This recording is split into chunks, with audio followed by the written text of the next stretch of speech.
When you go back and take a look at the movies that were released in 2006, you might think we were all high. I mean, some of us were, but regardless, everything was so over the top. Eli Roth's Hostel was tearing off tourists' clothes while slashing their Achilles.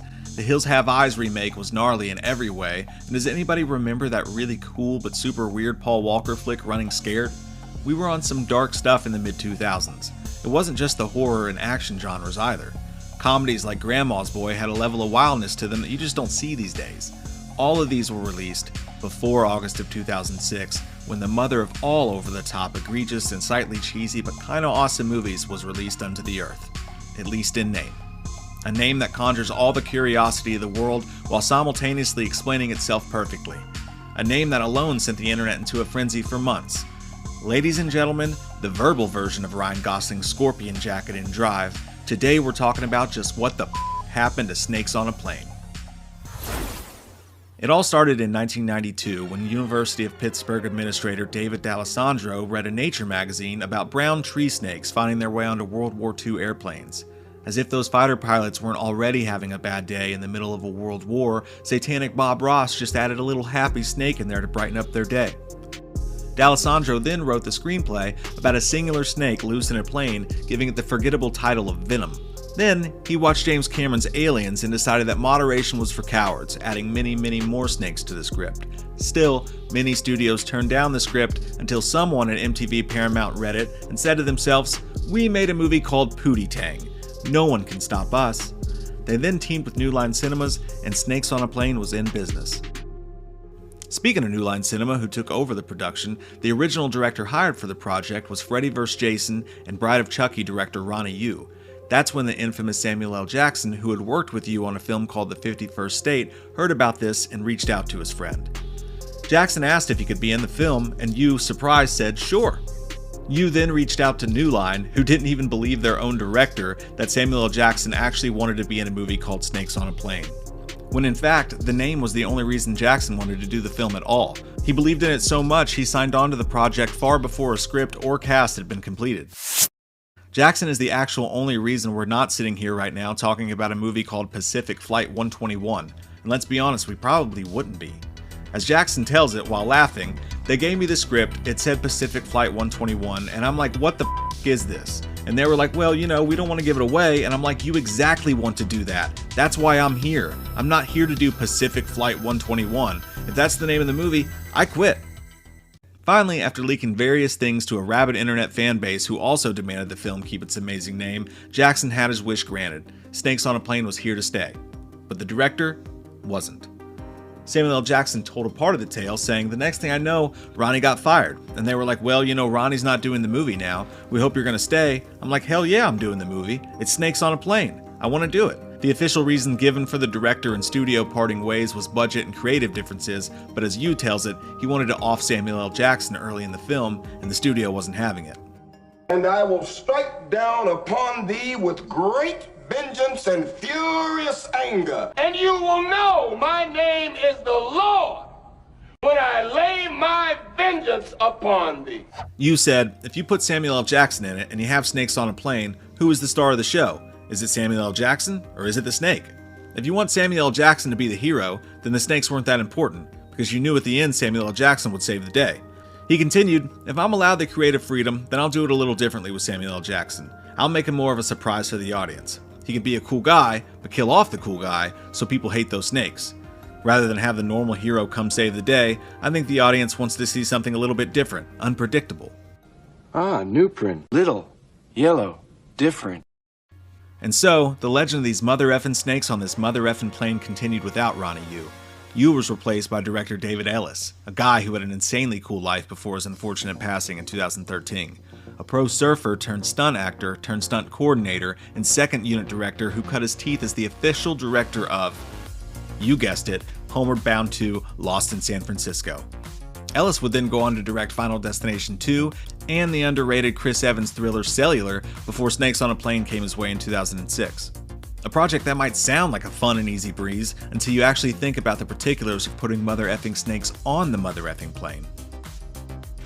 The concept would involve a $33 million budget and the full construction of a two-story airplane built on a hydraulic system to provide a realistic turbulence effect. This led to all the actors spending their days working on the set, which was manually controlled, often shaking all over the place. Soothing, relaxing, vibrating home. Oh yeah, and a metric buttload of snakes. The film used over 450 real-life snakes, with snake handler Jules Sylvester responsible for the little satanic bastards. There were delusions of grandeur about using far more practical snakes for the film than they ended up using, eventually realizing the complications of this were just too much. The majority of the snakes we end up seeing on screen were a mix of animatronics and CGI, but some of the snakes were indeed real, including a 22-foot-long Burmese python. By the beard of Zeus, there is no way you could have gotten me on that set, much less if it were my very first film, which was the case for old Tim Riggins of Friday Night Lights, Taylor Kitsch. Kitsch told Jimmy Kimmel years later that during his sex scene in the bathroom of the plane, he was told to fall in the aisle dead. What they didn't tell him was that they were dumping a box of live snakes out that would then be slithering all over his dead body while he was supposed to remain still. He freaked out and lost it, as anyone not named Chuck Norris would, but they apologized and all was well. Samuel L. Jackson himself had a clause in his contract that made sure he was not to be within 25 feet of a live snake. Producer Craig Berenson says Samuel L. Jackson wasn't the only one who didn't want anywhere near the snake, saying, "We would tell every actor that we were auditioning that there would be live snakes on set, and some people would not come to the audition. But some folks did, and they were tasked with filling an entire airplane with folks who we'd have to at least be interested enough to want to see die, or feel bad for them when they did die. And oh, they did die." Snakes murder our cast members in a myriad of ways, from being bit on their naughty parts to snakes slithering inside of their orifices.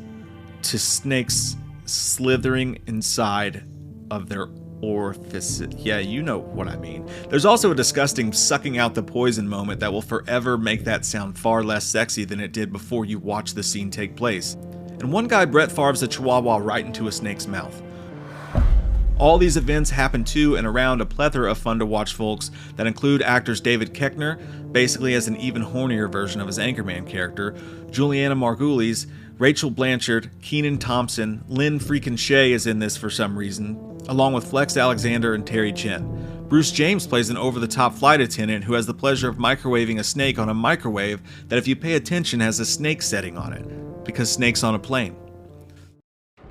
There's a whole subplot going on in Snakes on a Plane about a witness to a murder, played by Nathan Phillips, or as you may remember him, the shaved head dude from Wolf Creek, being transported by Samuel L. Jackson's Neville Flynn to testify. The guy he's about to testify against is the one who put all these snakes aboard in the hopes that they would kill everyone, including his witness. No one needed all that exposition though, the title said it all, and those 4 little words are all it took to create a total internet sensation. When scriptwriter Josh Friedman's blog about being offered to write on a movie called Snakes on a Plane went viral, the internet was immediately hooked. This all led to a Chuck Norris joke-type sensation where the masses were making all kinds of media based on just this simple idea. There were songs, parodies, short films, and jokes galore. The studio smartly capitalized on this craze through various contests and sweepstakes. The best part of it all came from something I remember doing at the time myself on the now unfortunately defunct website Veritalk.com. You could sign up to have yourself, family members, friends, or enemies receive a call from Samuel L. Jackson yelling at you and marketing the film. If the person had a relatively common name and you entered in such details as where they worked, their interests, and personality traits, it would then call them and leave a message with Samuel L. Jackson personally dressing them down before reminding them to see Snakes on a Plane. This is Blair Witch Project level marketing we need more marketing departments to put in the effort to duplicate. Hell, I'd settle for those little Batman Forever cups McDonald's used to sell. Those things ruled. It was moments like this that were really spearheaded by Samuel L. Jackson because he understood what the studio had on their hands in a way that they didn't. Jackson would say of the film repeatedly, "It was the kind of movie I would have gone to see when I was a kid. I feel sorry for all those people that are going through the whole trip of why would Samuel L. Jackson do something like this, and it's lowbrow. It's a movie. People go to movies on Saturday to get away from the war in Iraq, and taxes, and elections, news, and pedophiles online, and just go and have some fun. And I like doing movies that are fun. Motherfucker." I added that part. Sorry. Roger Ebert was one of those people at the time and had criticized the movie before it even released, leading to director David Ellis joining Jackson and saying to hell with what the critics think, responding, "It's not important at all. Look at the films that have been released this summer. I haven't seen a good review yet. There's huge box office. I think Ebert knows nothing about this movie. He's not in the demographic that's following this stuff on the internet, so for him to speak about it before even seeing it, The pair would instead lean into what their now viral audience was wanting, even going back for reshoots to add some of their requests into the film, including the famous line, "Enough is enough! I have had it with these snakes on this plane!" a line that would end up being named one of the top 100 greatest movie lines of all time by Premiere in 2007. In the TV version years later, it would be hilariously changed to, "Enough is enough! I have had it with these monkey-fighting snakes on this Monday to Friday plane!" Jackson said of this online audience change, "They started talking about amping up the violence and the language and everything else in the film that we kept saying while we were shooting it that they should be doing anyway." And that was another fan-based suggestion that worked out great. Armed with the online fans' wins at their back, New Line ordered 5 additional days of reshoots and in the process had the rating change from a PG-13 to an R rating to suit their newfound audience. But would it pay off at the box office? It certainly seemed like it at the time, and other studios were watching to see if this was the new model for movie marketing. When asked if Snakes on a Plane was about to be the template for Hollywood going forward, David Ellis' response was, "Hollywood is going to wait and see what happens with Snakes on a Plane. I think if we have the success that some people are predicting, I think that it would, and should." It didn't hurt that the band Cobra Starship's banger of a new song on the soundtrack titled Snakes on a Plane, Bring It, hit number 32 on Billboard's Modern Rock's Tracks charts. Say that 3 times fast. The hype was there, the movie was in the can, all the world was watching, and it seemed like a surefire hit was about to change movie marketing forever. Until it didn't. After all the fanfare, the expected weekend box office haul was between 20 and 30 million based on industry analyst projections. Snakes on a Plane instead made 15 million on its opening weekend and dropped more than 50% in week 2, bringing in just 6.4 million and a total of 62 million worldwide when it was all said and done. Though this may not have been deemed a failure otherwise, in the case of Snakes on a Plane, New Line expected a much brighter return, leading to Robert Shea calling the movie a dud. Snakes on a Plane was officially one of the earliest reminders that the internet is the internet and the real world is the real world. But that didn't mean we didn't all have fun. And if you're going to be dumb, you gotta be tough. Trust me, I know, we can smell our own. Snakes on a Plane did surprisingly well with critics, sitting at a 69% fresh rating on Rotten Tomatoes at the time of this writing. And let's all hope it stays that way, because that's hilarious.